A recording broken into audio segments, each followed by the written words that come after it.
Ladies and gentlemen, dude, check this thing out. That matte perfect black's looking absolutely amazing here in the Grand Cherokee.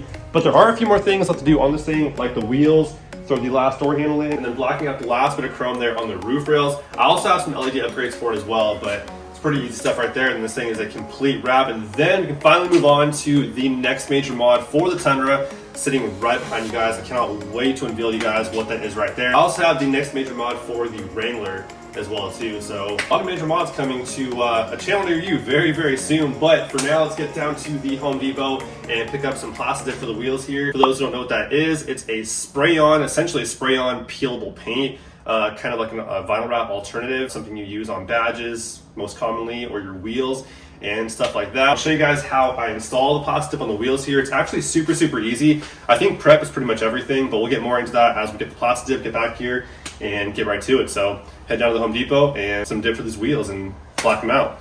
Let's do it.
All right, so the door handles are back on, the door panels are back in, as well as these roof rails are blacked out. Now it's time for the fun part, black the wheels out. We have 4 cans of the plastic dip and a box of garbage bags. That's pretty much everything I'll be using aside from some isopropyl alcohol to clean them.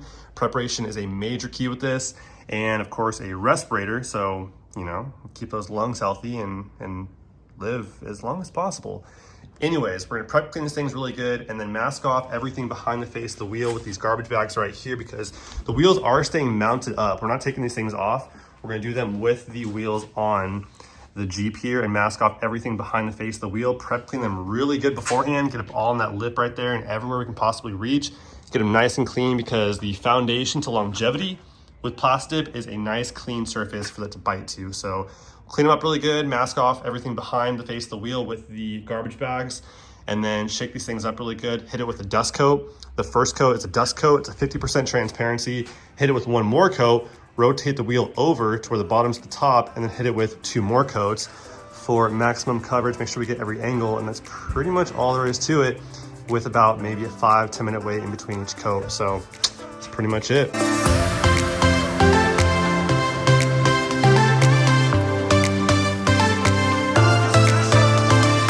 All right, so the wheels are all cleaned up and we have the bags back there as well, protecting everything behind the face of the wheel. We have our protection on and our cans ready to go. Let's shake them up and start spraying down our first coat.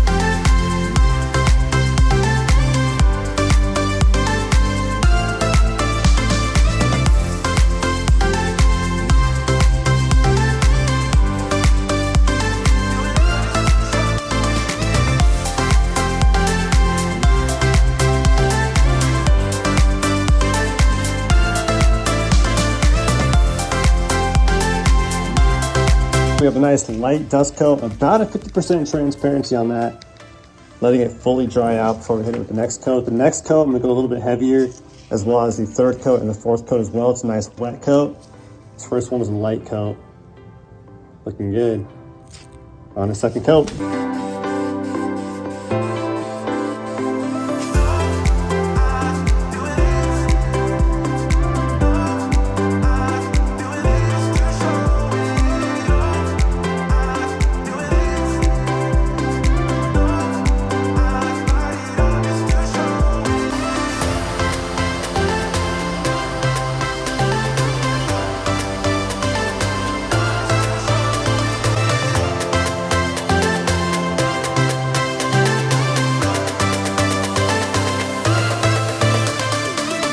been a couple of hours now. The dip's completely dry now. I'm gonna peel it off the tire here and then pull the bag out from behind the wheels.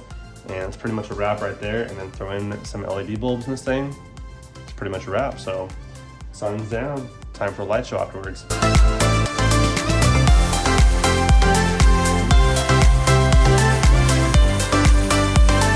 All right, so as you guys can see, we have the halogen headlights going on right now. And the fog lights as well. So I have replacements for all four in these boxes right here, as well as some reverse lights, some amber turn signals to replace these guys right here, and a full interior light kit as well. So start with the headlights and then move on from there, because that is not it.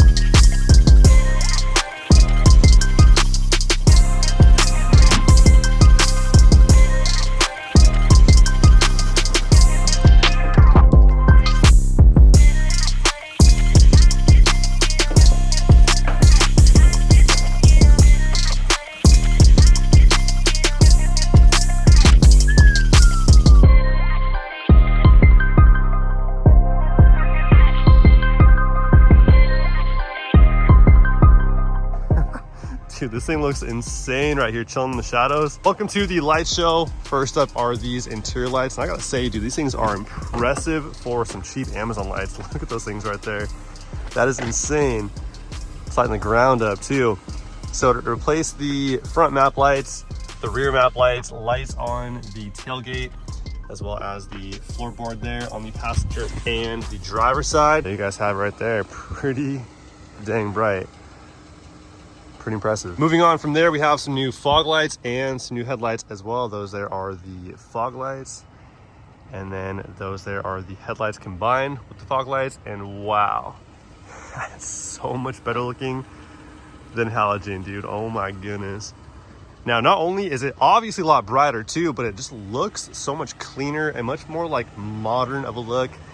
And it's also cool too how these are projector beams as well, because a lot of time when you go aftermarket bulbs, it tends to kind of shoot light sort of in every direction, because the aftermarket bulbs don't always imitate the like sizing or the 360 beam of light coming from the original light bulbs. So it tends to kind of throw light in like weird directions, but being that these are projector beams in the housing itself, it kind of focuses light in one, you know, immediate area versus like shooting it kind of all over the place. So that came out really, really good right there. And we have the matching bulbs there in the fog lights, so everything's all matched up, looking freaking sick, dude. I love the look of that right there with those dome lights also. Wow. Now we have these hazard slash turn signals to check out right here, and wow, you can already tell they're way, way brighter. Oh, dude, look at those right there. That is way, way better.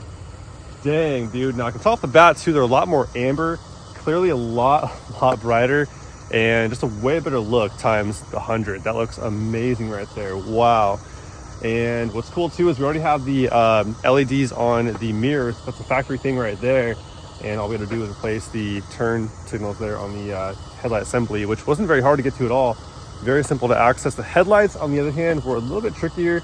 There is that opening there in the fender liner, but you got to have like smaller wrists to get all the way through there.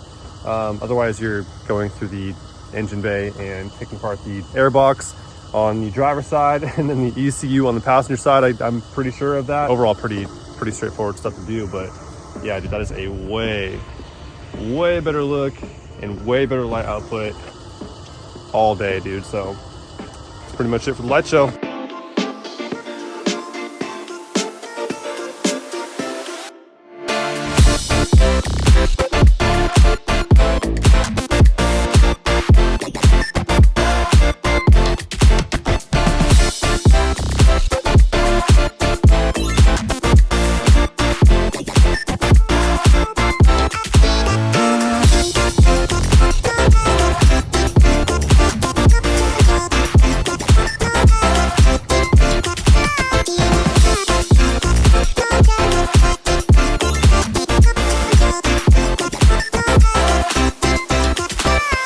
And just like that, ladies and gentlemen, the Grand Cherokee project has finally come to completion. Everything wrapped up here in the KPMF matte perfect black through the gloss black there on the roof, gloss black there on the window trims, the door handles, the rear bumper trim piece, as well as the badging, and everything else wrapped up in that matte perfect black KPMF. It's looking really, really good together. This thing's looking pretty good for what it was. I mean, it was a cheap little Craigslist find. Just we have the wheels blacked out too. Only thing left to do now is the window tint. As you guys can see, we have a fishbowl, but the whole thing's wrapped in matte black. It looks a little bit off having a fishbowl in a matte black wrap, so soon to come on that right there, but everything else is all done, which is very exciting stuff, because now we can move on to some more exciting things coming up. Well, this was exciting too, but other exciting things too. But this is probably going to be the last video on the Grand Cherokee, aside from doing one more thing on it, which is going to be tinting the windows, which I'm doing myself. Now, this could go amazing. It also could go disastrous, because tinting windows is not my forte one bit. Anything that's a wet install, I just can't do. I've tried PPF, which is clear bra. I've tried window tinting. It's not easy for me at all. If you know how to vinyl wrap, they say you can't tint, and then if you can tint, they say you can't vinyl wrap, because if you use the same technique that you would use for vinyl wrapping in window tinting and vice versa, it doesn't go very well at all. That's what they say, and I've proven that to be pretty true. So that will be coming up very soon here, because things looking a little bit unbalanced with no tint, but a full wrap job. Everything's all blacked out, and then clear windows. Now, even though my previous attempts to tint my own windows was an absolute fail, this time might be a little bit easier, because I'm buying pre-cut window tint this time from eBay, so it's already cut to the shape of the window. All I have to do is put it on there, so hopefully it goes better than before. But like I said, it could go really great, could also be a disaster, but stay tuned, we'll find out. Hit the follow and subscribe at the bottom corner. Until next time, peace.